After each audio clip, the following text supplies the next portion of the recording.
आज बघताना जैनांचा जो एक विशेष नय असं म्हटलेलं आहे आणि त्यांचा जो एक विशिष्ट सूत्रमय भाग आहे तो म्हणजे असा की सप्तभंगी नय.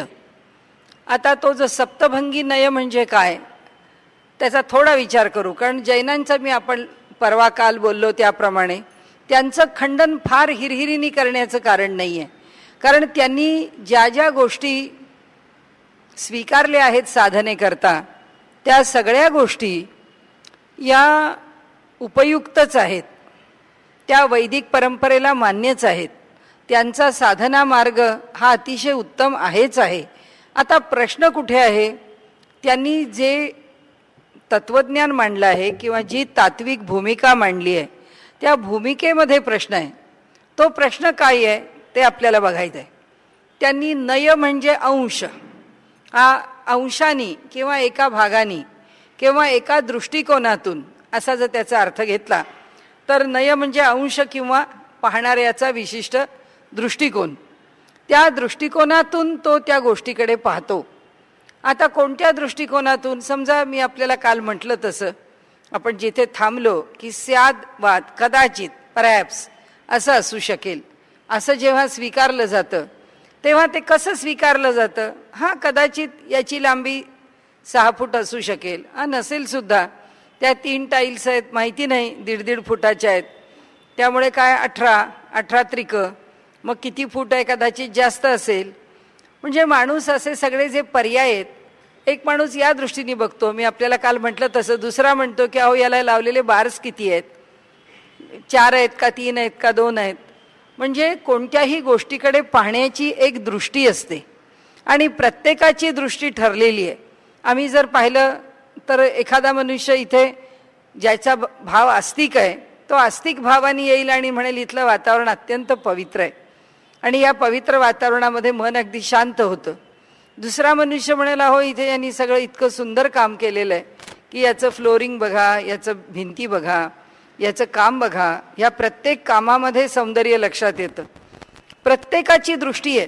म्हणजे मी माझ्या ओळखीच्यांना सांगितलं जेव्हा की ते म्हणाले सध्या तुमची भेट होत नाही, म्हटलं हो संध्याकाळी 5:30 ते 6:30 शारदा मठात प्रवचनं असतात ना, त्यामुळे मला यायला इथे गीता धर्ममंडळात 7 वाजून जातात. ते म्हणाले शारदा मठ म्हणजे तिथलं ते कोटाचं उत्तम फ्लोरिंग आहे तेच ना.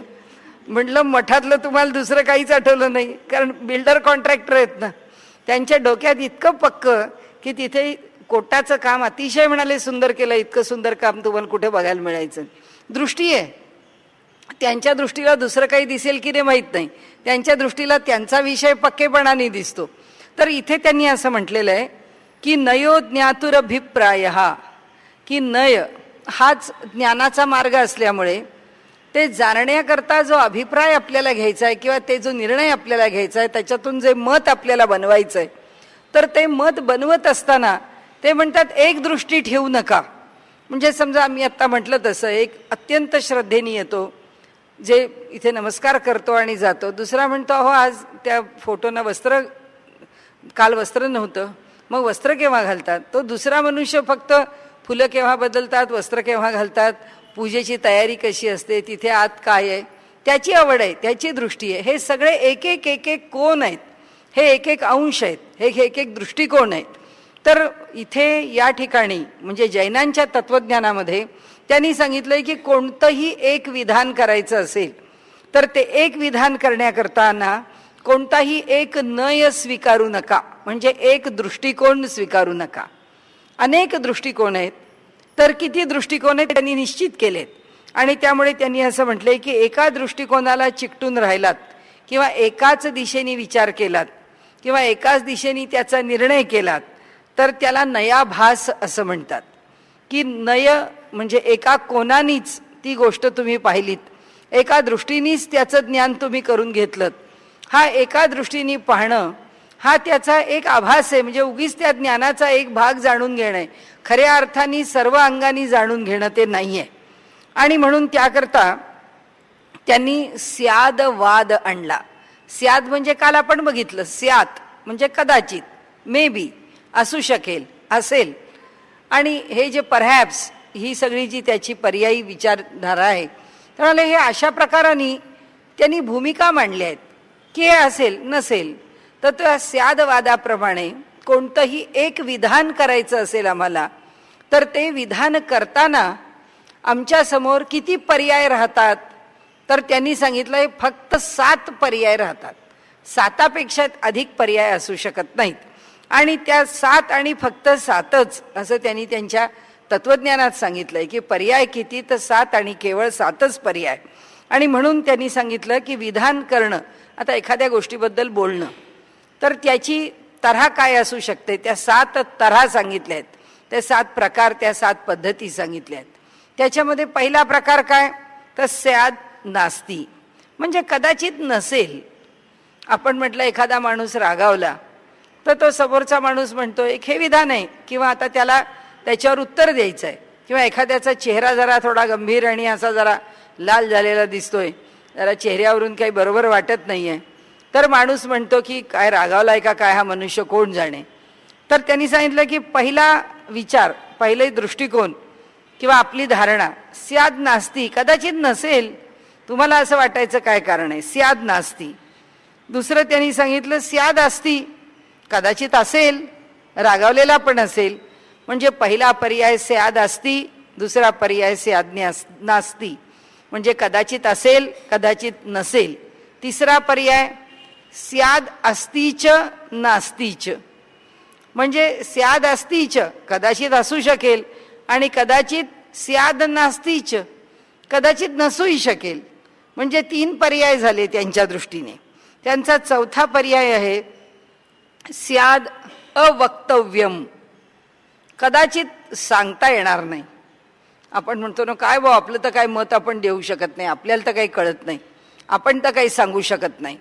तर म्हणून त्यांनी असं म्हटलंय की हा पुढचा चौथा पर्याय स्याद अवक्तव्यम, म्हणजे कोणतंही विधान केलं तरी सुद्धा व्यक्तीचं जे स्वरूप, त्या वस्तूचे जे स्वरूप आहे किंवा त्याच्या संदर्भामध्ये आपल्याला काही विधान नाही करता येणार, ते अव्यक्तच राहील किंवा अवक्तव्यासारखं, म्हणजे शब्दामध्ये ते काही सांगता येणार नाही.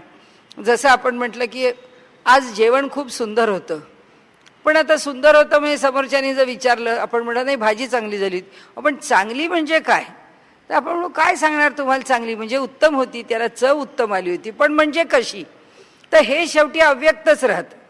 ज्याची त्यांनी त्याची चव घेतल्याशिवाय, कुणाचं गाणं खूप सुंदर आहे, आवाज खूप गोड आहे, गोड आवाजाच्या कितीतरी परी आहेत, कितीतरी प्रकाराने, उंच खडा गोड असतो, जरा नाजूक कोमल आणि अगदी तीक्ष्ण आवाज असतो, किती प्रकार आहेत आवाजाचे, की सगळे आवाज सुंदरच असतात, पण तो कोणत्या जातीतला आवाज आहे आपल्याला माहीत नसतं.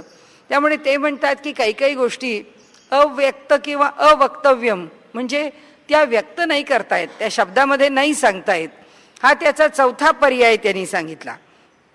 त्याच्या पुढचा 5वा पर्याय त्यांनी सांगितलाय स्याद अस्तीच अवक्तव्यमच, म्हणजे कदाचित असेल, कदाचित सांगता येणार नाही. म्हणजे कसं की आता माझ्यासारखा एखादा मनुष्य आहे, तो म्हणेल की हो बुवा असेल, असं असू शकेल. म्हणजे एखाद्या व्यक्तीने जर सांगितलं की त्या माणसाला अमुक अमुक ठिकाणी अमुक अमुक अनुभव आला, तुमचं काय मत आहे हो, तर आपण म्हणेल बुवा असेल, आपल्याला काय माहिती. आणि मग त्यांनी सांगितलं नाही, तुम्ही आम्हाला सांगा की त्याचं स्वरूप, त्यांनी आम्हाला जे वर्णन करून सांगितलं त्याचा अर्थ काय. आपण म्हणू ते आता आम्ही कसं सांगू, ते आम्हाला आमच्या शब्दात नाही सांगता, ते त्याच्याकडे विचारा, ते त्याच्याकडून ऐकून घ्या. तुम्हाला त्याचं अधिक स्पष्टीकरण हवं असेल तर तुम्ही त्याला विचारा, ते आम्ही कसं सांगणार. मग त्याला अनुभव आला असेल का, आला असेल काय, असं कुणाला अनुभव येणार नाही असं कसं म्हणता येईल, असेल आलेला, पण तो त्यांनी सांगितलं असं असं आहे, मग नेमकं त्याचं काय स्वरूप असेल हो. आपण म्हणतो आम्हाला काय माहिती व, ते काही आपण सांगू शकणार नाही, ते काही आपण सांगू शकणार नाही, ते अवक्तव्यमच, म्हणजे ते आम्हाला काही सांगता येणार नाही. जसा एखादा माणूस हिमालयामध्ये गेला आणि त्याला मानस सरोवराच्या किनाऱ्यावर गेला, अनेक लोक मानस सरोवराला जातात, खूप चांगल्या भावनेने जातात, कष्टाने जातात, आणि मानसाच्या इथे गेल्यानंतर अनेकांना काही वेगळा अनुभव येतो. पुष्कळांनी मानसाच्या किनाऱ्यावरती अनुभव घेतलेत. माझ्या ओळखीची जी माणसं तिथे गेली त्या लोकांनी आपापला म्हणून असा वेगळा काही अनुभव सांगितला. मग त्यांच्या अनुभवाची अनेकांनी चेष्टा पण केली असेल, किंवा कुणाला ते पटलं पण नसेल, कुणाच्या मनामध्ये जास्त अतिशयोक्ती पण असेल, आपल्याला काही माहिती नाही. पण अनुभव सांगण्यामध्ये काही वेळा लोक जेव्हा सांगतात की वा हो तिथे गेल्यानंतर असं वाटतं की तिथे अखंड देवता येत असतात, तारे खाली उतरताना दिसतात, देवता खाली उतरताना दिसतात, तिथे एकूण वातावरण इतकं सुंदर असतं की आपल्याला काही वेगळी जाणीव होते वगैरे वगैरे. एखादा अश्रद्ध मनुष्य असतो, तो म्हणतो छे इतक्या उंचीवर गेल्यानंतर माणसाला अनेक भास होऊ शकतात. जसं कानाला त्याला वेगळं वेगळं ऐकायला येऊ शकतं, तसं डोळ्याला सुद्धा दिसत असेल. काय माहिती त्या उंचीवर काय होतं. म्हणजे एखादा माणूस उडवून लावेल त्या माणसाचा अनुभव. आणि त्यामुळे आपल्यासारखा सश्रद्ध मनुष्य म्हणाल असं काही नाही, ते स्थानच इतकं पवित्र आहे की त्या स्थानावरती माणसाला चांगले अनुभव येणं शक्यच आहे आणि त्यामुळे येऊ शकेल. मग त्यांनी सांगितलं हो आम्हाला असं असं दिसलं, मग तो माणूस आपल्याला विचारतो अहो मग हे असं दिसू शकतं का हो. आपण म्हणतो आपण काय सांगणार, आपल्याला काही सांगता येत नाही, कारण आपण आपल्या तोंडाने नाही सांगू शकणार की खरंच असं दिसेल किंवा असं दिसणार नाही. त्या प्रकाराने त्यांनी म्हटलंय की स्याद अस्तिच स्याद अव्यक्तंच, म्हणजे अवक्तव्यमच. असू शकेल पण ते तोंडाने बोलता येणार नाही किंवा ते सांगता येणार नाही. त्याच्या पुढे त्यांनी म्हटलंय की स्याद नास्तीच अवक्तव्यमच, म्हणजे कदाचित तसं नसेल सुद्धा आणि असं सांगता पण येणार नाही. आता कुणी सांगितलं हो ती जागा आहे ना, ती जरा जागा वाईट आहे हो, तिथनं तुम्हाला सांगते तिथनं गेलं की त्या ठिकाणी अनेक ॲक्सिडेंट्स झालेले आहेत, तिथे हमखास ॲक्सिडेंट्स होतात, तिथे शनिवारी होतात, तिथे सोमवारी होतात, तिथे अमावस्येला होतात, आम्ही बघितलंय तिथे ॲक्सिडेंट होतात. मग हा माणूस म्हणतो की नाही बा कदाचित तसं काही नसेल, असं थोडंच आहे की अमक्या वारी ॲक्सिडेंट व्हायला पाहिजेत, अमक्या जागीच व्हायला पाहिजेत. तो म्हणतो अवक्तव्यमच, असं काही मी सांगू शकत नाही, पण मला असं वाटतं की असं काही ते होत नाही. म्हणजे हा माणसाचा त्याच्यावरचा केलेला तर्क आहे. आता पुढे त्यांनी म्हटलंय की स्याद अस्तीच स्याद नास्तीच आणि अवक्तव्यमच, हा 7वा प्रकार आहे की म्हणाले कदाचित असेल, कदाचित नसेल आणि कदाचित आपल्याला सांगता पण येणार नाही की असेल का नसेल. काय असू शकेल ह्याच्याबद्दल आपण काही सांगू शकत नाही, आपल्याला त्याच्याबद्दल काही निर्णय घेता येत नाही किंवा काही वक्तव्य करता येत नाही. तर म्हणाले हे जे 7 प्रकार आहेत, आता परिवर्तक कोणती घेतली, कशा कशामुळे विधान बदलतं, अशा 3 गोष्टी कोणत्या घेतल्या त्यांनी, अस्ति, नास्ती आणि अवक्तव्यम, या 3 गोष्टी घेतल्या की असणं, नसणं आणि सांगता न येणं, हे 3 प्रकार आहेत. म्हणाले ह्या 3पैकी काही पण असू शकतं. आणि त्यामुळे त्यांनी असं म्हटलंय की ह्या 7 प्रकारांनी कोणत्याही गोष्टीकडे पाहावं, त्याचं ज्ञान करून घ्यावं आणि त्याचा निर्णय करावा, असं इथे विधान आहे.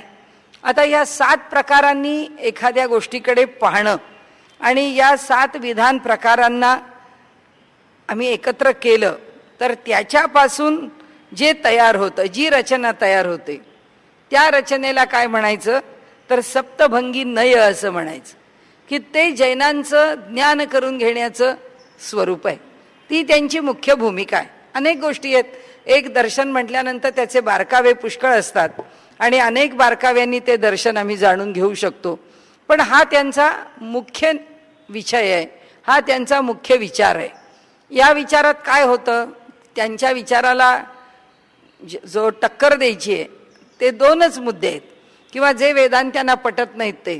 कारण हे विधान जे आहे ना हे कधीच निश्चित होऊ शकत नाही, कारण निश्चित निर्णयापर्यंत मी हे करू का, कदाचित करू शकता, कदाचित करू शकत नाही, मी काही सांगू शकत नाही. मी सांगू शकतो किंवा असू शकेल पण मला सांगता येत नाही, नसू शकेल पण मला सांगता येत नाही, असू शकेल नसू शकेल आणि मला सांगता पण येणार नाही किंवा सांगता पण येईल किंवा मी नाही काही त्याच्याबद्दल बोलू शकत, मी मौन राखतो. जसं एखादी मोठी मीटिंग असते किंवा मंत्रिमंडळामध्ये काय राजकारण शिजत असतं आपल्याला माहीत नाही, तिथे असंच असतं, स्याद अस्तिच नास्तीच अवक्तव्यमच, काय असू शकेल नसू शकेल किंवा त्यातले कुणी काही बोलणार नाहीत, कोणी पैसे घेतले का कोणी नाही घेतले का त्यांनी काय केलंय त्यांनी काय ठरवलंय आम्हाला शेवटपर्यंत कळणार नाही. कुणी कुणाला मत दिलं आम्हाला कळणार नाही. तर जैनांनी हे या प्रकारची जी भूमिका घेतली आहे त्या भूमिकेला वैदिकांनी विरोध केला आहे. ह्या भूमिकेवर त्यांचं खंडन केलं आहे आणि त्यांना असं म्हटलं आहे की तुम्ही जर अशा प्रकारचं विधान केलं तर तुम्ही कोणत्याच निश्चित निष्कर्षापर्यंत येऊ शकत नाही.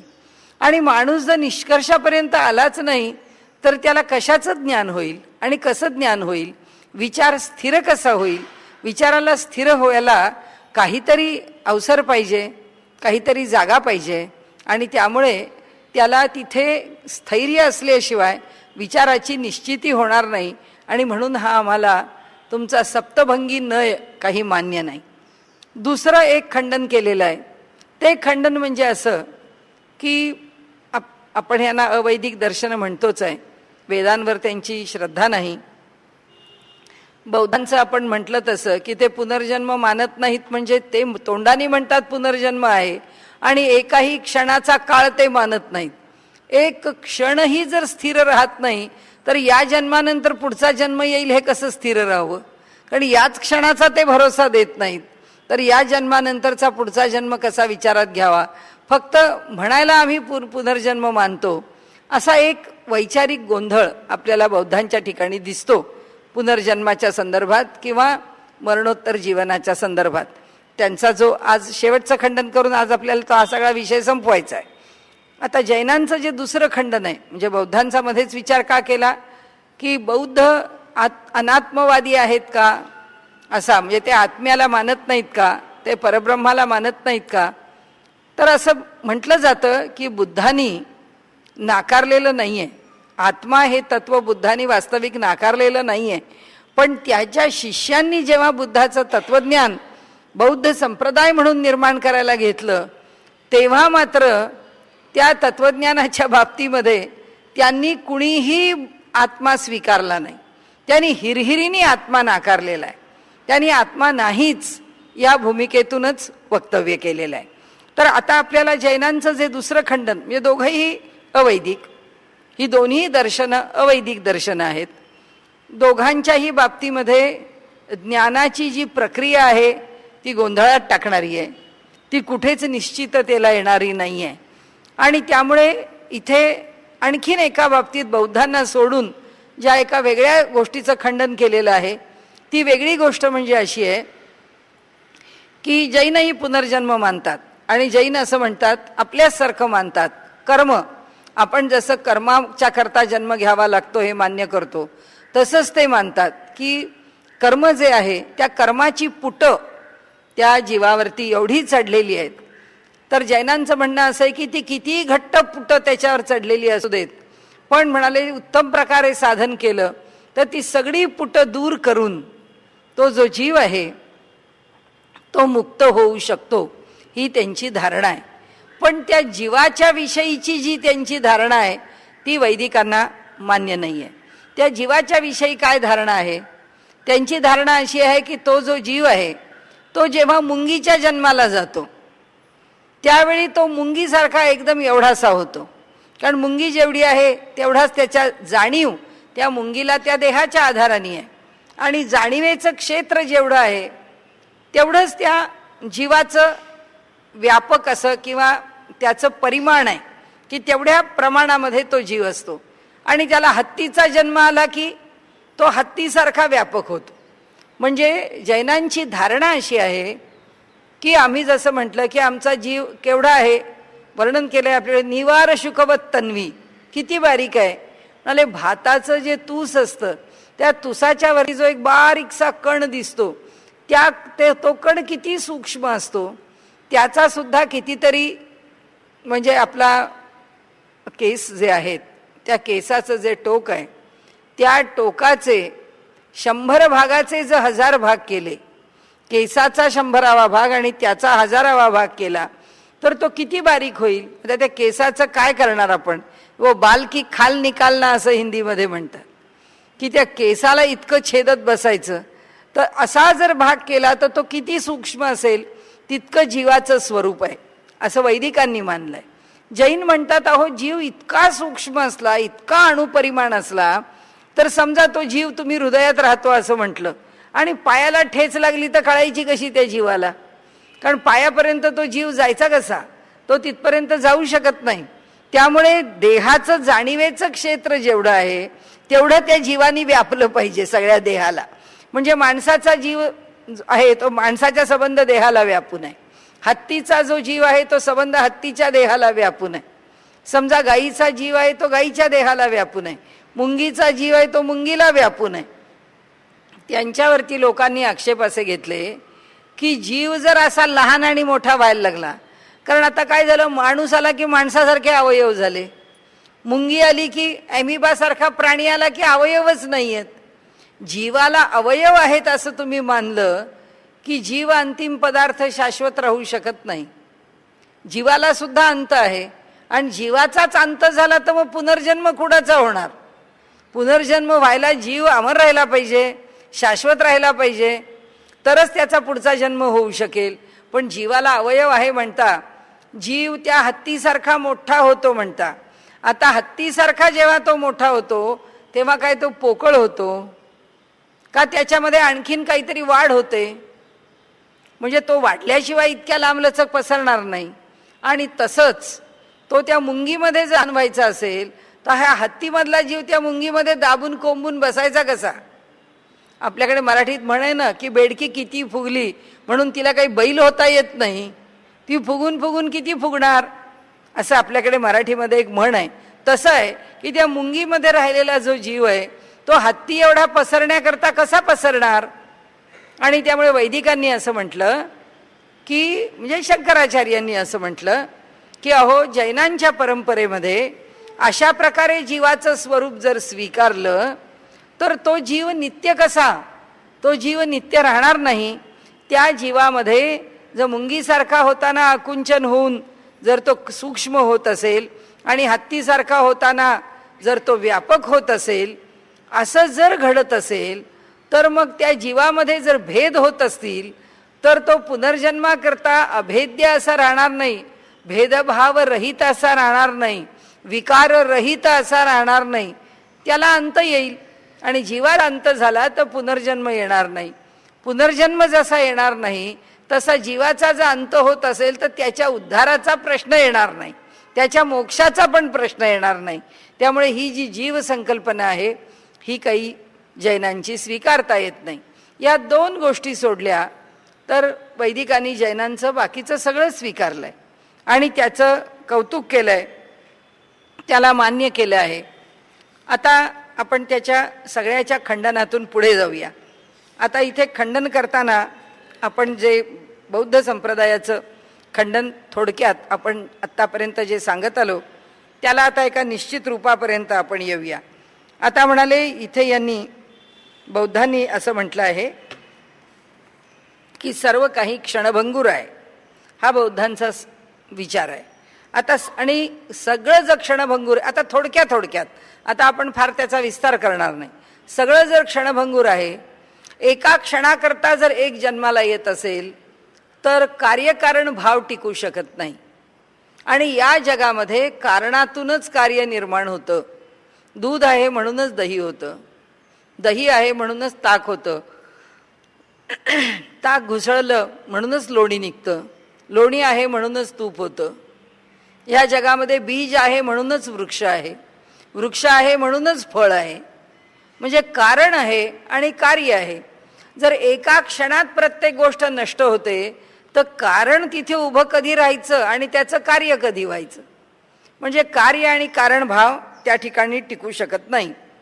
कारण पूर्व क्षण जर कारण असेल तर उत्तर क्षण त्याचं कार्य आहे. म्हणजे हा क्षण कारण आहे तर हा क्षण कार्य आहे. म्हणजे त्याच वेळी हा टिकावा लागेल, हा टिकावा लागेल. हा एक क्षण तर मान्य करायला पाहिजे कारण आहे म्हणून, तेव्हा कार्य म्हणून हा क्षण मान्य करता येईल. कारण जर इथे फळ यायचं आहे तर मुळात फूल पाहिजे. त्या फुलापासून फळ होण्याकरता रोज त्याचा आकार त्यांनी घेतला पाहिजे, तेव्हा त्या फुलातून ते फळ निर्माण होणार आहे.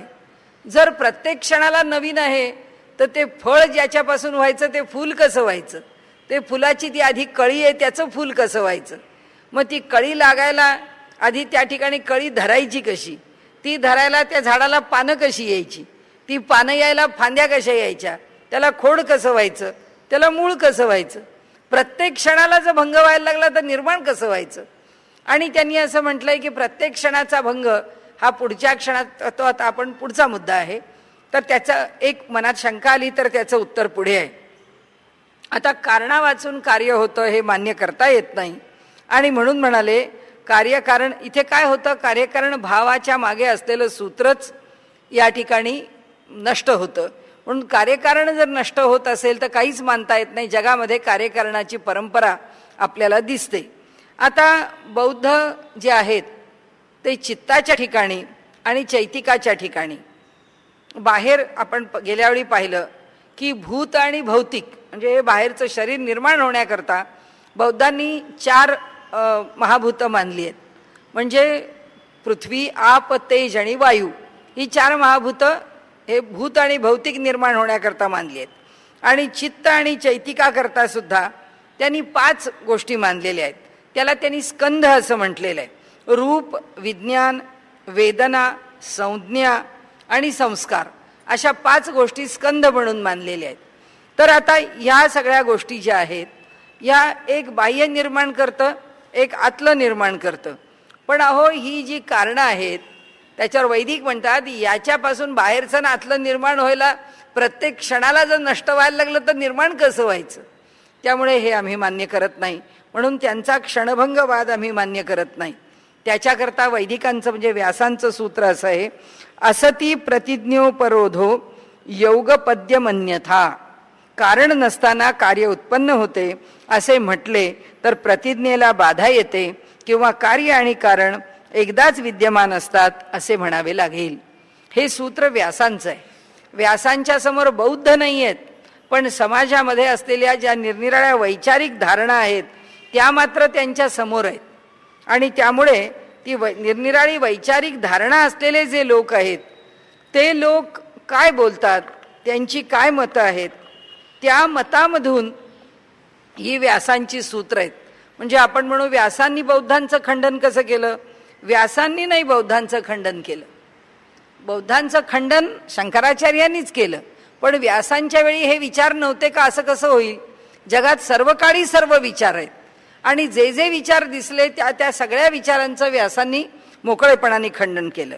आता जो न बोललेला पण आता आपल्याला बौद्धांचा खंडन करण्याचा जो विचार आहे तो हा विचार आहे. प्रतिसंख्या निरोधा प्राप्तीर अविच्छेदात. प्रतिसंख्या निरोध व अप्रतिसंख्या निरोध हे सिद्ध होत नाहीत, कारण विच्छेद नसतो. आता हे काय आहे, आता हे आपण आज बघू, कारण आपण आत्तापर्यंत हे खंडन केलेलं नाही. बौद्धांचं बाकी सगळं बघितलं, पण प्रतिसंख्या निरोध आणि अप्रतिसंख्या निरोध म्हणजे काय ते पाहिलेलं नाही आहे. आता वैनाशिक, बौद्धांना वैनाशिक म्हणतात ते आपण बघितलंय, आणि वैशेषिकांना अर्धवैनाशिक म्हणतात ते पण आपण बघितलंय. आता ते म्हणाले की वैनाशिकांच्या मते जगातले सगळे पदार्थ एक क्षणभरच टिकतात, पण या जगामध्ये असे 3 पदार्थ आहेत की जे पदार्थ नित्य आहेत. ते 3 पदार्थ नित्य कोणते आहेत ते हे आहेत, प्रतिसंख्या निरोध, अप्रतिसंख्या निरोध आणि तिसरं आकाश. असे 3 पदार्थ आहेत की हे 3 पदार्थ क्षणाक्षणाला जन्माला येणं आणि क्षणाक्षणाला नष्ट होणं हे होत नाही. हे जन्माला कशातून आलेले आहेत, हे जन्माला अभावातून आलेले आहेत. म्हणजे यांचा जन्म मात्र अभावातून झालेला आहे. आता बघा 3 पदार्थ आहेत, प्रतिसंख्या निरोध, अप्रतिसंख्या निरोध आणि आकाश. यांचा जन्म अभाव, नासतो विद्यते भावो नाभावो विद्यते सत. आमच्या वैदिक परंपरेप्रमाणे अभावातून काहीही जन्माला येत नाही, शून्यातून काहीही जन्माला येत नाही. आणि जे विद्यमान आहे, जे राहू शकतं, जे सत आहे त्याचा कधीही अभाव होत नाही. नासतो विद्यते भावो ना भावो विद्यते सत, न अभावो विद्यते सत. अभावाचा कधीही, ज्याला आपण काय म्हणतो नाश, अभावापासून काहीही निर्माण होत नाही आणि जे सत आहे त्याचा कधीही नाश होत नाही. आणि म्हणून त्यांनी आता सांगितलेल्या 3 गोष्टी झाल्या. ह्याचं स्वरूप काय आहे, याचं रूप काय आहे? प्रतिसंख्या निरोध, अप्रतिसंख्या निरोध आणि आकाश यांचं स्वरूप काय आहे? स्वरूप शून्य आहे. ते पण पक्क लक्षात ठेवायचं. आता याच्या पुढे यांचा उपयोग काय आणि यांना आम्ही इथे जे खोडण्याकरता किंवा त्यांना परास्त करण्याकरता, खंडन करण्याकरता का विचारात घेतलंय ते बघा. आता बुद्धिपूर्वक ज्याचा नाश होतो त्याला प्रतिसंख्या निरोध असं म्हणतात, की आम्ही आमच्या बुद्धीनी नाश केलेला आहे. की आम्हाला आता आपल्या भाषेत बोलणं सोपं आहे, बौद्धांना खरं म्हणजे हे बोलता येत नाही. आपल्याला कसं आहे की राग आहे, आपण काय म्हणतो, आपला स्वभाव फार रागीट आहे. रागीट माणसाचा स्वभाव बदलणं त्याला फार कठीण आहे. पण आपण काय ठरवलं नाही, आपल्याला कितीही राग येऊ दे, आपण आपल्या रागावर नियंत्रण आणलंच पाहिजे. अगदी बुद्धिपूर्वक या क्षणी राग आलाय, तोंडातून बोलावं असं वाटतं, आपण म्हणतो 10 आकडे मोजा, आता बोलू नका, एक शब्द बोलू नका. आपण आपल्या मनाला अगदी 10 वेळा समजावून सांगतो, त्याला अगदी कठोरपणाने थांबवतो आणि बुद्धिपूर्वक आपल्याला ज्याचा निरोध करायचा आहे ते करतो. बौद्ध म्हणतात एका गोष्टीचा, म्हणजे ही अशी गोष्ट आहे प्रतिसंख्या निरोध ही, की बुद्धीनी समजून घेऊन जाणीवपूर्वक ज्याचा निरोध करता येतो.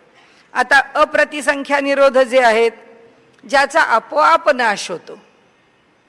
आता आपोआप कसा नाश होतो, की जे जाणीवेनी आम्हाला नष्ट करावं लागत नाही. मग एक केळं आहे उदाहरणार्थ, आपल्या घरी 6 केळी आणून ठेवली, आज खाल्लं, उद्या खाल्लं, परवा खाल्लं, लक्षात नाही राहिलं, ते खूप पिकलं, अजून 2 दिवस राहिलं, आपोआप त्यात नष्ट झालं. आपण म्हणतो ना, हे सगळ्या पेरिशेबल वस्तू आहेत, कांदा आहे, लसूण आहे, पालेभाज्या आहेत, या सगळ्या गोष्टी कशा आहेत निसर्गामध्ये, की ज्यांचा नाश आपोआप होतो. तो काय बुद्धिपूर्वक करावा लागत नाही, ह्या गोष्टी आपोआप नष्ट होतात. तर ज्या आपोआप नष्ट होतात त्या गोष्टींना त्यांनी अप्रतिसंख्या निरोध असं म्हटलेलं आहे. आणि त्यांनी असं म्हटलंय की हे जे आकाश आहे तेही अभावातून निर्माण झालेलं आहे. आता यांनी इथे सांगितलं त्याप्रमाणे की इथे बुद्धीनी त्याचा नाश करता येतो. नाश कशाचा करायचा? कार्यकारण भावच जर उभा राहत नाही, की अमुक एक गोष्ट आहे आणि तिचा नाश करायचा आहे, ती आत्ता आहे आणि ती आत्ता नाही अशी स्थिती आहे, मग ती आहे आणि नाही याचं काय करायचं? आता त्यांना ही अडचण माहिती आहे, म्हणून त्यांनी काय केलंय माहिती आहे का, त्यांनी एक त्याच्यातनं सुटका करून घेतली. ते म्हणाले या क्षणाला अमुक एक वस्तू जन्माला आली आहे, आता याच क्षणाला ती जाणार आहे, तर ती गेली आहे. पण ती जी जन्माला आली आहे तिने काय केलंय, ती जन्माला येणं आणि ती जाणं हे 2 संस्कार घेऊन तिने पुढच्या क्षणाला ती वस्तू दिली आहे. कारण बौद्धांना मान्यच करावं लागेल ना, जन्माला आलेला मनुष्य तो जिवंतच आहे, तो ह्या क्षणी जिवंत आहे आणि ह्या क्षणी मेलेला आहे असं तो होत नाही. समोर हातात मी आपल्याला म्हटलं तसं केळं आहे, आत्ता बाजारातून आणलं, ते आत्ता आहे आणि ह्या क्षणी गेलं असं होत नाही. ते 5 दिवस 6 दिवस 7 दिवस राहणार आहे, म्हणजे त्याला तुम्ही एका क्षणात जाता असं कसं म्हणणार? त्यांना ते टिकतं हे म्हणावंच लागेल. ते टिकतं किती काळ, भले 6 दिवस टिकेल, भले 5 दिवस टिकेल, पण टिकेल ना. मग ते त्यांनी त्याच्याकडे करता काय पर्याय काढला, की या क्षणाला ते जन्माला पण आलं, या क्षणाला ते मेलं पण. म्हणजे जन्माला कसं आलं, ते आहे, अस्तित्व आहे म्हणून ते जन्माला आलं. ते मेलं कसं किंवा ते संपलं कसं, त्याचा नाश कसा झाला? कारण प्रत्येक क्षणाला ते हळूहळू पिकत तरी जातं किंवा खराब तरी होत जातं. आता पिकलेलं केळं आहे आपल्यासमोर, आता ते प्रत्येक क्षणाला हळूहळू हळूहळू हळूहळू त्याचं अधिक अधिक पिकणं आणि मग पुढे खराब होण्याकडे. तर म्हणून ते म्हणतात की प्रतिक्षणी त्याचा नाश आहे. आता हे ह्या क्षणापुरतं झालं, की या क्षणाला ते जिवंत पण आहे आणि ह्या क्षणाला त्याचा नाश पण आहे.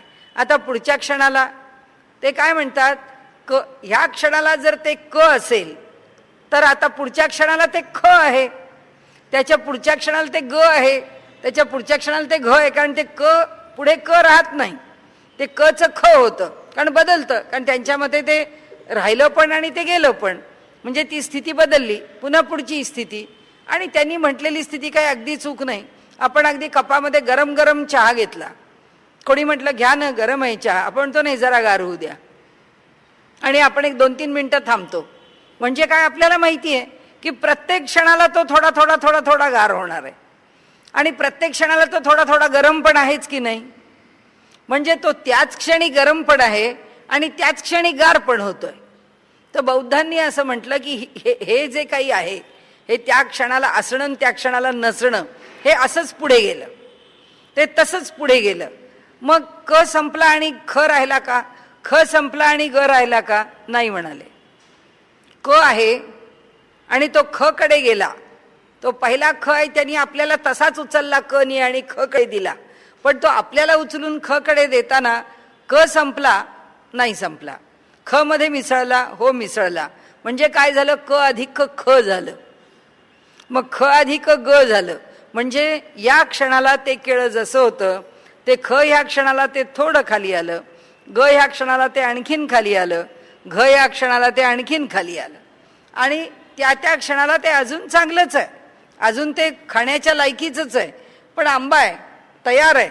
आता आपण म्हणतो आता एकदम बरोबर स्टेज आहे आंब्याची खाण्यासारखी, आता हळूहळू तो उतरायला लागेल, असा प्रतिक्षणी उतरत जाईल. आता हे मत बुद्धाचं आहे. गौतम बुद्ध म्हणतात की हा क अधिक ख अधिक ग अधिक घ ह्याचं ज्ञान कसं व्हायचं. याचं ज्ञान व्हायला कोणीतरी एक नित्य पाहिजे, कुणीतरी एक त्याला सगळं बदलणारं ज्ञान करून घेऊ शकत नाही.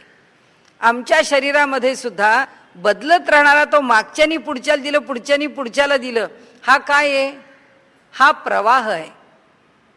हे प्रवाही झालं. या जगातली जी प्रवाही स्थिती आहे, गच्छती ती जगत, चूक आहे का. बौद्धांनी सांगितलेलं चूक नाही आहे, बरोबर आहे. आम्ही जे सांगतो तेच ते सांगतात, आम्ही जी जगाची व्याख्या करतो तीच ते करतात. भाषा बदलली, शब्द बदलले, मांडणी बदलली आणि त्या मांडणीची गृहीतकृत्य बदलली. बुद्धांनी काय म्हटलं की हे सगळं जे मी प्रवाही वर्णन केलं वस्तूचं, या प्रवाही वर्णनाचं ज्ञान कुणा प्रवाहीला होऊ शकत नाही. ते अप्रवाही पाहिजे. ते जे अप्रवाही पाहिजे असा अप्रवाही आत्मा मी नाकारत नाही असं विधान आहे, मी स्वीकारतो असं विधान नाही आहे. एका म्हणजे अप्रवाही अशा आत्म्याचं स्वरूप मी नाकारत नाही. पण त्यांनी मी नाकारत नाही म्हटल्यानंतर त्यांनी स्वीकारत नाही हा त्याच्यातून अर्थ काढून बौद्ध परंपरेने आत्मा नाकारलेला आहे. त्यांनी तो पूर्ण नाकारून टाकला आणि त्यांनी पूर्ण नाकारला आणि तत्वज्ञान मांडलं, म्हणून त्या तत्वज्ञानाला इथे विरोध केलेला आहे. म्हणाले ह्या प्रकाराने पुनर्जन्म कसा स्वीकारायचा. या प्रकाराने अंतरंगामध्ये हे जे 5 स्कंध आहेत ते 5 स्कंध बदलत राहतात आणि त्यांनी म्हटलं रूप, विज्ञान, वेदना, संज्ञा, संस्कार हे 5ही जर बदलत जातात तर ह्याच्यात काहीतरी नित्यता पाहिजे, ती तुम्हाला स्वीकारावी लागेल. ती बुद्धांनी नाकारली नाही, स्वीकारली जशी नाही तशी नाकारली पण नाही, पण पुढच्या बौद्धांनी ती नाकारली म्हणून त्यांच्यावर वैदिकांनी हल्ले केले. आता आपण पुढे जाऊया. आता त्यांनी असं म्हटलं की या लोकांनी ज्या प्रकारे हा प्रतिसंख्या निरोध, या प्रतिसंख्या निरोधाने अविद्या संपते असं म्हटलं. ते म्हणतात प्रतिसंख्या निरोधाने अविद्या कशी संपते. तुम्ही जे तत्वज्ञान मांडलं त्या तत्वज्ञानामध्ये सारखे समुदाय किंवा संघात निर्माण होतात. ते संघात कसे निर्माण होतात तर म्हणाले ते जे संघात आहेत ते संघात 2 प्रकारचे निर्माण होतात. एक प्रकारचा जो संघात आहे तो सदृश संघात आहे, एकासारखा एक, आणि एक संघात आहे तो विदृश संघात आहे, मूळच्यापेक्षा वेगळा. म्हणजे कसा की आता शरीरामध्ये आता प्रत्येक क्षणाला शरीर बदलतंय, म्हणजे ह्या क्षणाचा संघात शरीरातला राहिला नाही. संघात म्हणजे सगळं एकत्रित, हा संघात काही राहिला नाही. पुढच्या क्षणाला संघात वेगळा आहे, त्या मागच्या संघात आणि पुढच्याला दिलं, त्या क्षणाचा संघात काही पुढच्या क्षणी राहिला नाही. असं हे बदलत जातं. ते पहिल्यासारखंच जर सारखं राहिलं, त्यांनी त्याला दिलं, त्यांनी क नि खला, ख नि गला, ग नि घला, क अधिक ख अधिक ग अधिक घ, हे सारखं एकसारखं राहिलं तर एखादा माणूस जो निरोगी आहे तर तो जन्मभर निरोगीच राहिला पाहिजे. कारण क नि खन ख नि गन ग नि घ घ नि पुढे च च ज चालू. मग त्याच्यात बदलच होता कामा नये, कारण जे दिलंय ते तसंच राहिलंय. तर म्हणाले व्यवहारात तसं होत नाही. चांगला निरोगी मनुष्य तर म्हणतो हो मी चांगला घरी जाऊन जेवलो, बाहेरून आलो आणि जेवून मी म्हटलं कसं तरी वाटतंय, झोपलो तर 3 ताप. मग हे कुठून आलं? हे सगळे जर सदृश संघात तयार होतात तर मग विदृश संघात आला कुठून? त्याला वेगळा करणारा संघात आला कुठून? आता रोग झाला, विदृश संघात आला आणि आम्ही औषध घेतलं, चांगलं सकाळ दुपार संध्याकाळ क्रोसिन घेतलं, बरं वाटलं आणि आपण म्हणतो गेला ताप माझा, श्रमाचा ताप होता हो, खूप दगदग झाली म्हणून अंग दुखायला लागलं आणि ताप आला.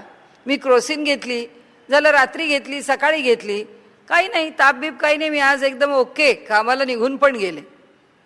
म्हणजे आता ते जर विदृश संघात होते, म्हणजे शरीरामध्ये जर ताप होता तर तो ताप कुठं गेला? मग ते विदृश संघात कसे गेले आणि सदृश संघात कसे आले? ते म्हणतात या तुमच्या प्रतिसंख्या निरोध आणि अप्रतिसंख्या निरोध याला काही अर्थ नाही आहे. कारण ह्या ते वापरलेत ना त्यांनी की बुद्धिपूर्वक आम्ही नाश केलाय आणि आम्ही म्हणजे आपोआप त्याचा नाश झालेला आहे. कारण बुद्धिपूर्वक नाश करायला सुद्धा ती परिस्थिती कायम राहिली पाहिजे ना, तर तुम्ही नाश कराल. बुद्धीने औषध घ्याल म्हणून नाश झालाय का? नाही. शरीरामध्ये बदल झालाय म्हणून नाश झालाय. बुद्धीने तुम्ही संघात बदलू शकता का? नाही. बुद्धीने तुम्ही औषध घेऊ शकता. म्हणजे औषध घेऊन परिस्थिती बदलणारा तो क्रोसिन आहे, तो संघात, तो त्याला कसा बदलू शकतो? तुमचा नियम जर आहे, क्रोसिन नावाची गोष्ट अशी आहे का की ती क्रोसिन नावाची गोष्ट शरीराला बदलते? त्यामुळे बदल करणारा आणखीन वेगळाच आहे. कारण क्रोसिननी जर शरीरामध्ये बदल घडवला असता तर ज्या औषधाने मनुष्य जिवंत राहतो त्याने तो कायमच जिवंत राहिला असता. पण काल जे औषध त्याला जिवंत राहण्याला उपयोगी पडतंय, आज ते त्याला जिवंत राहण्याला उपयोगी पडत नाही. याचा अर्थ त्याचं शरीर टिकवणारा अजून दुसरा कुणीतरी आहे की ज्याच्यामुळे ते शरीर टिकून आहे, ज्याच्यामुळे ते आपण काय म्हणतो, डॉक्टर काय म्हणतात आपल्याला, हो काय करणार, इतकी औषधं देणं चाललंय पण एक औषध लागू पडत नाही, एका औषधाचा उपयोग होत नाही. का होत नाही? आणि मग आधी का होत होता? हे होणं आणि न होणं याच्या मागे काही कार्यकारण भाव आहे. एखाद्याच्या बाबतीमध्ये तशीच स्थिती आहे, 2 पेशंट्स अगदी एकसारखे आहेत पण एका वय तेच आहे, सगळे अगदी आयडेंटिकल केसेस आहेत म्हणा, एकसारख्या, एकमेकांच्या कार्बन कॉपीज आहेत. एकाला ते औषध उपयोगाला येत आहे आणि दुसऱ्याला येत नाही. एकसारख्या सिम्पटम्स आहेत, एकसारखी रोगलक्षणं आहेत, एकच वय आहे, एकच परिस्थिती आहे, एकसारखं शरीर आहे. आता असं असून का होत नाही? याचा अर्थ पुन्हा तुम्हाला अनेक प्रश्नांची उत्तरं देता येत नाहीत. म्हणून त्यांनी सांगितलं हे तुम्ही कुठून तरी कशाचा आधार न घेता बुद्धीने केलं, अप्रतिसंख्या निरोध, तो आपोआपच झालं. हे म्हणाले व्यवहारातल्या फार वरवरच्या गोष्टी तुम्ही याचं स्पष्टीकरण आपण देऊ ना. आता आपण दिलंच की नाही, अप्रतिसंख्या निरोध. कोण केळीला खराब करायला गेलं होतं? आपोआप केळी खराब झाली. आमची काही इच्छा होती का? आम्ही चांगले 10 रुपये खर्च केलेले आहेत त्या केळी आणण्याकरता. आम्हाला आमचे पैसे फुकट जावेत असं वाटतं का? आलेला आमच्या घरातला पदार्थ तो नासावा, खराब व्हावा असं आम्हाला वाटतं का? वाटत नाही. आम्ही काही बुद्धिपुरस्सर तो खराब करायला घेतलेला नाही आहे. जसं आम्ही एखादं पीठ आंबवायला घेतो, त्याच्याशिवाय आमची इडली होत नाही, हे आम्ही हेतुपुरस्सर आंबवलं आहे. पण आम्ही काय अन्न आंबवतो का? आम्ही काय अन्न आंबवत नाही. आणि त्यामुळे त्यांनी इथे म्हटलं हे जे घडतं, या घडण्याचा सगळा कार्यकारण भाव तुम्ही नष्ट करून जर काहीही तत्वज्ञान उभं केलं तरी त्या तत्वज्ञानाला पाया नाही, म्हणून आम्ही ते मान्य करत नाही. आता जर म्हणाले हे सगळं प्रत्येक क्षणाला बदलतं, हा आणखीन दुसरा ह्या प्रतिसंख्या आणि याच्यावरचाच हल्ला आहे. त्यांनी सांगितलं की या क्षणाला हा संघात आहे. आता हा संघात सदृश संघात आहे, म्हणजे एकसारखा आत्ता जसा माझ्याकडे आहे, आता तो प्रत्येक क्षणाला आहे म्हणून तासभर मी जे बोलतीये ते तासभर काहीतरी मुद्द्याला धरून बोलतीये. कारण काय जे एक सूत्र घेतलंय, नाहीतर आत्ता एका क्षणाला मी जैन म्हटलं, पुढच्या क्षणाला बौद्ध म्हटलं तर, त्याच्या पुढच्या क्षणाला वैदिक म्हटलं तर, म्हणजे हे का होईल असं? कारण जे या क्षणाला मला आठवतंय कळतंय ते पुढच्या क्षणाला जर आठवलं कळलं नाही तर मी तसं बोलणार नाही. आणि म्हणून का नाही बोलणार? कारण मागच्या क्षणाची जर मी असेन तर पुढच्या क्षणाची जर मी नसेन तर, कारण संघात माझ्या सदृश नाही निर्माण झाला, विसदृश निर्माण झाला तर काय करायचं? आणि त्यामुळे त्यांनी असं म्हटलंय की आत्ता या क्षणी हा केशव आहे आणि त्यांनी हे ऐकलंय आणि पुढच्या क्षणी तो माधव झाला तर कोण ऐकणार आहे?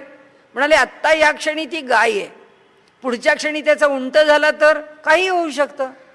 सदृश संघातच निर्माण झाला पाहिजे, याला तुमच्याकडे कोणताच नियम नाहीये. म्हणाले तुमच्याकडे कोणतंच अनुशासन नाहीये. तुम्ही कोणताच नियम न मानता जर तत्वज्ञान उभं करायला लागलात तर आम्ही मानणार नाही. दुसरं आकाश आहे. आकाश हे अभावरूप, आकाशेच्या विशेषात अनुस्मृतेच आठवण राहत असल्यामुळे सर्व क्षणिक वाद मानणे योग्य नाही. आम्हाला 25 वर्षापूर्वीचं आठवतं, त्यामुळे सदृश का विसदृश समुदाय याला अर्थ नाही आहे, काहीतरी एक संध आहे म्हणूनच आम्हाला आठवतं. इथे त्यांनी म्हटलं आकाशेच्या विशेषात 2 निरोधाप्रमाणेच आकाश हे अभावरूप आहे हे म्हणणेही योग्य नाही. कारण आकाशाचा गुण हा शब्द आहे आणि या जगामध्ये सर्वदूर स्पंद आहेत. आणि या जगामध्ये जर सर्वदूर स्पंद, आम्हाला टी व्ही बघायला मिळेल का? आम्हाला आकाशवाणीवरचं ऐकायला येईल का? आम्हाला टेलिफोन ऐकायला येईल का? आमच्याकडे लोक विचारतात तुमच्याकडे इंटरनेट आहे की नाही, तो कॉम्प्युटरवरती आम्ही इंटरनेटवरती इतके चॅटिंग करतो, तुमच्याकडे करता येईल का? कसं करणार? जर आम्ही हे स्पंदच मानले नाहीत. हे स्पंद म्हणजे काय आहेत? या आकाशात निर्माण झालेला शब्द आहे, या आकाशातून निर्माण झाला. आणि आकाशात जर अभाव असेल तर त्याच्यात शब्द कसा असेल? त्या अभावात काहीच असणार नाही, ते शून्य आहे. आकाश म्हणजे जर शून्य आहे तर त्या शून्यात स्पंद कुठून आले? ते स्पंद आहेत आकाशामध्ये, आणि आकाशात स्पंद आहेत म्हणून तुम्ही अभाव आहे असं म्हणू शकत नाही. म्हणून त्यांनी ते पण नाकारून दिलं. आता ते नाकारून ते पुढे आले. म्हणाले बौद्ध मत कसं आहे? म्हणाले काही शाश्वत नाही, सगळंच क्षणभंगूर आहे. याचा अर्थ काय? म्हणाले घर बांधायला निघालो पण घराला पायाच नाही आहे. म्हणाले मोठा उद्योग उभारायला निघालो, आमच्याकडे भांडवलच नाही आहे. म्हणाले मुका मनुष्य आहे, प्रवचन करण्याची इच्छा करतोय. म्हणले ठार वेडा आहे आणि मंदिरामध्ये उपनिषद ऐकायला जातो. असं म्हणाले ह्या शून्यवादाचं तत्वज्ञान आहे. त्यांनी म्हणाले असा एक प्रकारचा, ज्याला आपण आतताई म्हणूया किंवा हास्यास्पद असा क्षणभंगूरवादाचा विचार मांडलेला आहे. त्यांनी म्हणाले मायावादाशी तुलना करू नये, कारण मायावाद मुळात स्थिर आहे. ब्रह्माच्या अधिष्ठानावरती मायावाद उभा आहे आणि त्यामुळे इथे वर्णन करताना त्यांना पुष्कळ झोडपलंय. त्यांनी असं सांगितलंय की मायावादाचा आणि बौद्धांचा काही संबंध नाही. शंकराचार्यांना तुम्ही प्रच्छन्न बौद्ध म्हणू शकत नाही. आपण पहिल्या दिवशीच बघितलं की शंकराचार्यांवर हल्ला केलाय की त्यांना प्रच्छन्न बौद्ध म्हणावं. म्हणजे तुम्ही त्यांना प्रच्छन्न बौद्ध म्हणू शकत नाही. आणि मायावाद आणि हा विचार म्हणजे बौद्धांचा विचार हे कधीच एकसारखे असू शकत नाहीत. कसं असू शकत नाहीत? म्हणाले जशी गारगोटी आहे ती काय हिऱ्याची तुलना करू शकेल? म्हणाले चवीला गोड आहे म्हणून विष काय अमृत होईल? म्हणाले ढग उन्हाला अडवतं आणि क्षणभर आपल्याला सावली देतं म्हणून त्या ढगाला काय कोणी मंदिर म्हणतं का? म्हणाले 2 गोष्टी सारख्या दिसल्या, वरवर सारख्या वाटल्या म्हणून त्या काय एक असतात का? असा म्हणाले आपण गैरसमज आपल्या ठिकाणी कधी करू नये. अशा प्रकारे म्हणाले त्यांनी पुष्कळ दृष्टांत दिले, ते काही मी आपल्या पुढे मांडत नाही. परंतु शंकराचार्यांना प्रच्छन्न बौद्ध म्हणण्याचा म्हणाले इथे काही संबंध येत नाही. कारण बौद्ध विचार जो आहे त्याला शेवटी त्यांनी आघात केला आहे की ती वाळूतली विहीर आहे. म्हणाले धक्का लागली की धडधड धडधड कोसळणारी आहे. आणि शंकराचार्यांचा सिद्धांत आपल्याला सिद्ध करायचं कारण नाही. आजचं विज्ञान म्हणजे आपलं मुंबईचं बार्क भाभा ॲटॉमिक रिसर्च सेंटरचे राजा रामण्णा यांनी त्यांच्या भवन्स जर्नलमध्ये म्हटलेलं आहे की म्हणाले जो आमचं विज्ञान विकसित होत जात आहे तो म्हणाले शंकराचार्यांचा जो सिद्धांत आहे अद्वैताचा तो अधिकाधिक आपोआपच स्पष्ट होतोय, तो अधिकाधिक आपोआपच सिद्ध होतोय. आता विज्ञानच सिद्ध करायला बसलाय, आम्हाला सिद्ध करायची गरज नाही. बौद्ध मत सिद्ध होतंय का विचारा. कारण त्यांनी जेव्हा आपणहून सांगितलं की भारतीयांचं हे तत्वज्ञान या विज्ञानाच्या प्रगतीबरोबर अधिकाधिक सिद्ध होत आहे, आम्हाला सिद्ध करायची गरजच नाही.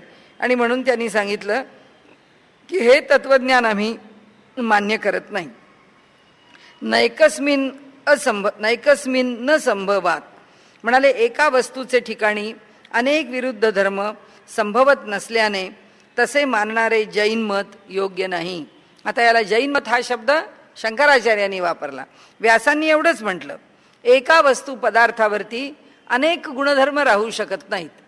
आता या ठिकाणी टेबल आहे, आता याचा विचार करताना, टेबल आहे या वाक्याचा विचार करताना स्याद असती, कदाचित असेल, कदाचित नसेल, तसं काही सांगता येत नाही.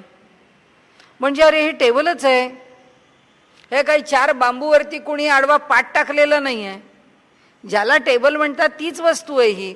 मग तुम्ही या वस्तूबद्दल जर इतके विचार मांडायला लागलात तर तुम्ही एका निष्कर्षाप्रत येणारच नाही टेबल बघून की हे टेबल आहे.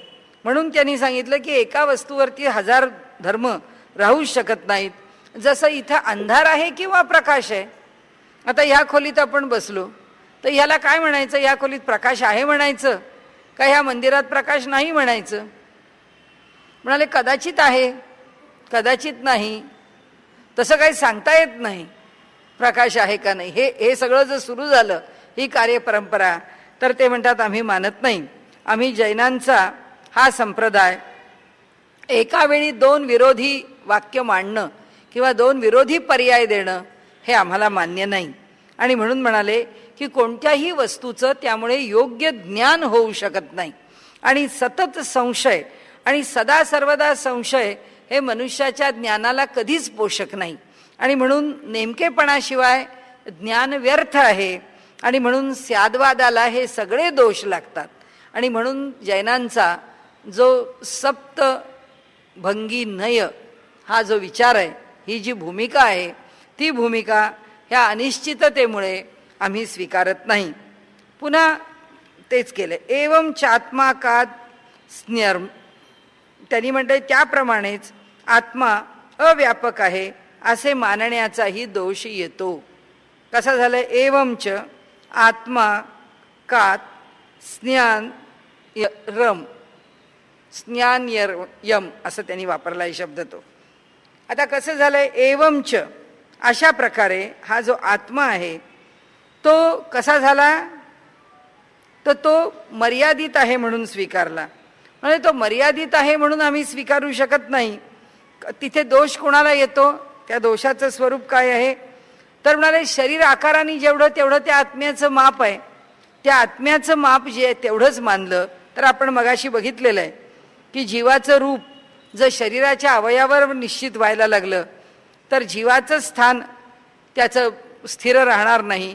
किंवा जीव हा जर प्रतिक्षणी बदलणारा असला तर त्या जीवालाच एके दिवशी मरण आहे, तो जीवच राहू शकत नाही.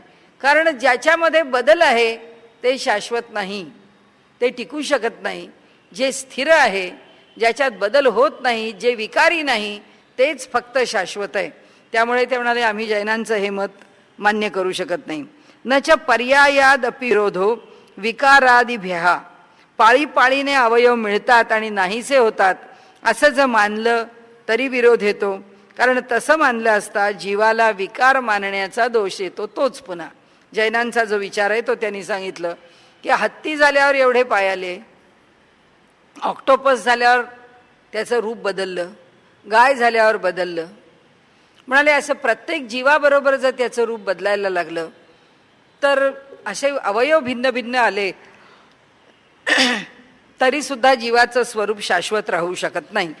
आणि या सगळ्या सांगण्यानी आता ते म्हणतात की बाकी आम्ही जैनांचं मान्य करतो, पण आम्हाला हे जैन आणि बौद्धांचं हे असं तत्वज्ञान आम्हाला मान्य नाही. आणि त्यामुळे ही मतं कितीही जुनी असली आणि आमच्या मते 3500 वर्ष जरी आम्ही मागे जात असलो तरीसुद्धा आम्हाला ही मतं मान्य नाही आहेत. आणि आम्ही त्यावेळेपासून म्हणजे शंकराचार्यांनी त्यांच्या काळात आणि व्यासांनी त्यांच्याही मागच्या काळात या मतांचं खंडन केलं आहे, जी समाजामध्ये सगळ्या प्रकारची मतं एकावेळी असतात. नाही असं नाही. ज्यावेळी ज्ञानेश्वर माऊली होते त्याचवेळी शनी महात्म्यसुद्धा होतंच. म्हणजे कुणी ज्ञानेश्वरी वाचावी, कुणी शनी महात्म्य वाचावं, प्रत्येकाची रुची आहे की 7:30 आहे आता बाबा शनी महात्म्य वाचून सुटका झाली पाहिजे. कोणी म्हणतो नाही आम्हाला तत्त्वज्ञान समजून घ्यायचं आहे, आम्हाला ज्ञानेश्वरीच वाचायची. एकावेळी सगळं विद्यमान आहे. आणि त्यामुळे त्यांनी इथे आता हा विषय आपला संपला. जैन आणि बौद्धांच्या विषयी आपल्याला जितपत बघायचं होतं तेवढं आपण बघितलं. आता प्रत्यक्ष पांचरात्र नारदांचा ग्रंथ आहे, ते भागवताचं अनुसरण करतात. अगदी 1-2 मिनिटात आपण त्यांचं खंडन करू, कारण त्यांनी काय खंडनाकरता भागवत घेतलंय. भागवतामध्ये त्यांनी असं म्हटलंय की नारायणाने आपल्याला विभागून प्रकट केलं. इथपर्यंत म्हणाले ठीक आहे, कारण स एकदा त्रिधा भवती सप्तधा भवती असं छांदोग्य उपनिषदामध्ये आणि श्वेताश्वतर उपनिषदामध्ये सुद्धा श्रुती आहेत. आणि त्याप्रमाणे परमात्म्याने आपल्याला 1, 3, 5, 7, 9 असं हजारो असं प्रकट केलं. हे काय मोठं अवघड नाही आहे किंवा ही साधी तत्त्वज्ञानाची केलेली उलगड आहे, त्याच्यात काही अडचण नाही. पण भागवतानी म्हणाले ह्याच्या पुढे जाऊन काय म्हटलं की वासुदेव भगवंतानी संकर्षण नावाचा जीव जन्माला घातला. आता हा जो संकर्षण आहे त्याच्यामधून आता जीव म्हणजे कोण, तर विष्णूनी म्हणजे परमात्मा वासुदेवानी जीवाला निर्माण केलं. आता ही भाषा फक्त लक्षात घ्या, जी भाषा मान्य नाही आहे की जीव निर्माण झाला म्हणजे जीवाला जन्माला घातलं.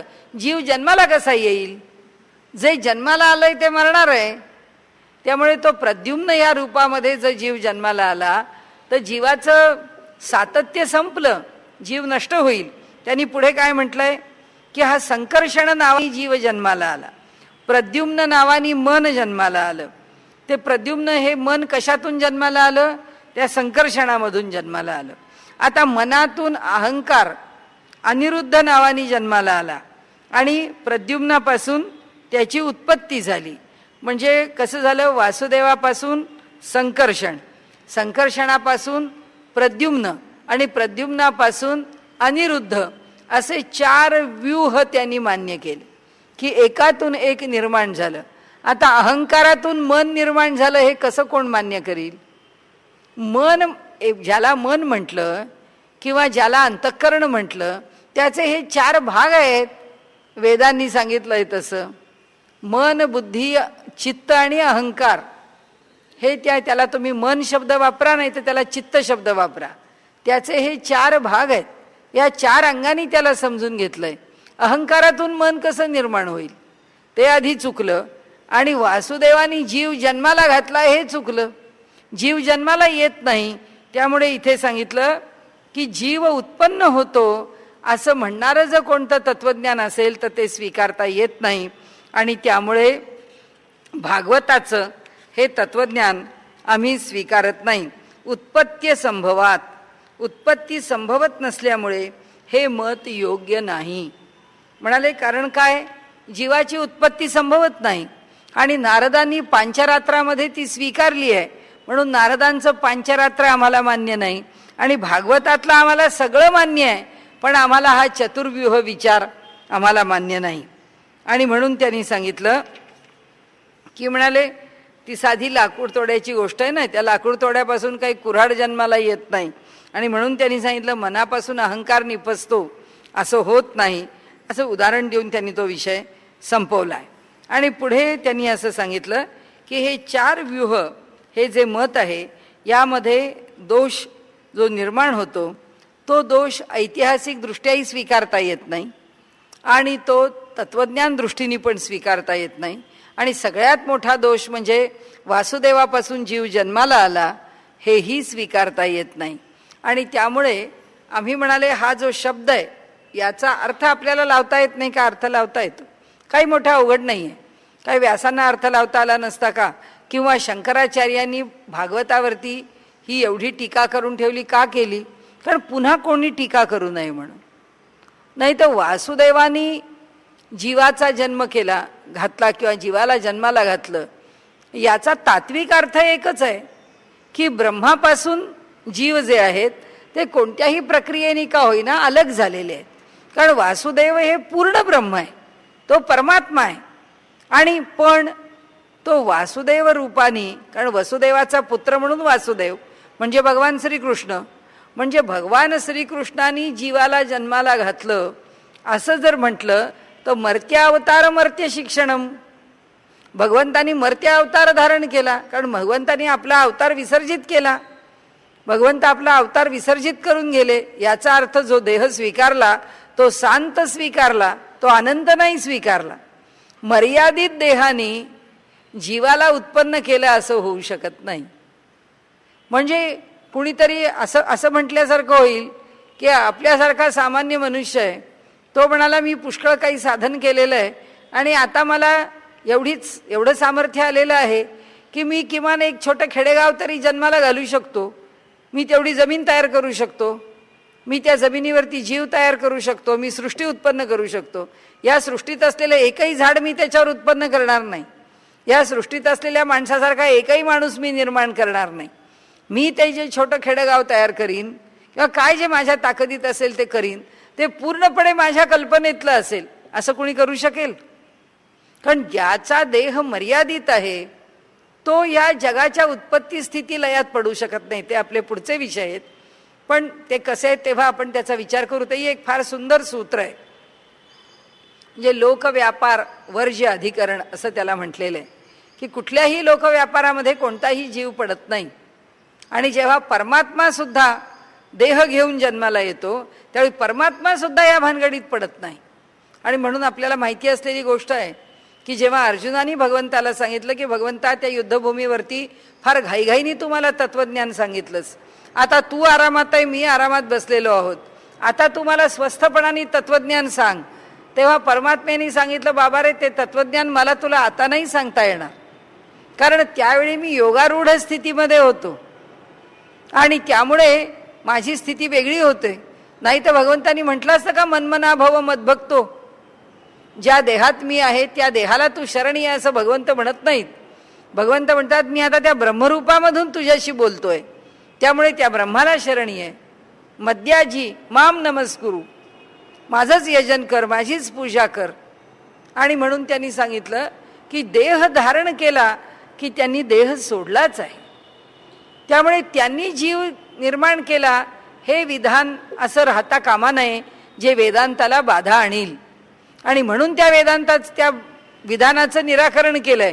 नाही तर भागवत धर्माचं किंवा भागवत पुराणाचं महत्त्व कमी करण्याकरता नाही सांगितलं, त्याच्यातलं विधान लोकांना खटकू नये आणि त्याचा विपरीत अर्थ होऊ नये म्हणून त्यांनी सांगितलं.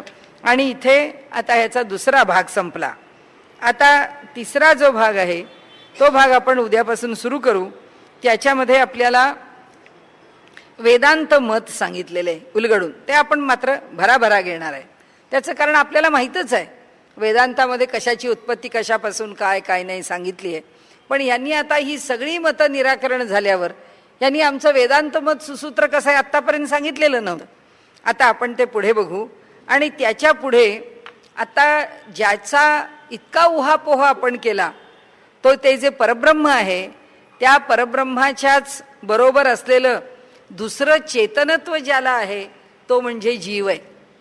आणि पुढे सगळ्यात इंटरेस्टिंग आहे, यातला तो सगळ्यात छान भाग आहे की त्यांनी जीवाचं स्वरूप आम्हाला समजावून सांगितलं. आता सगळं झालं, सृष्टीचं स्वरूप झालं, निर्मितीचं स्वरूप झालं, परब्रह्माच्या सामर्थ्याचं स्वरूप झालं, या सगळ्याबद्दल चर्चा करून झाली. आता जीवाचं काय महात्म्य आहे, जीव काय करतो, जीव जग निर्माण करतो करत नाही, जे संदर्भात आलं ते एकच आपण पाहिलं, तेवढं वचन बघितलेलं होतं. आता याच्या पुढे हे दोन भाग करून बहुतेक हे आपलं सत्र संपेल असं मला वाटतं. असं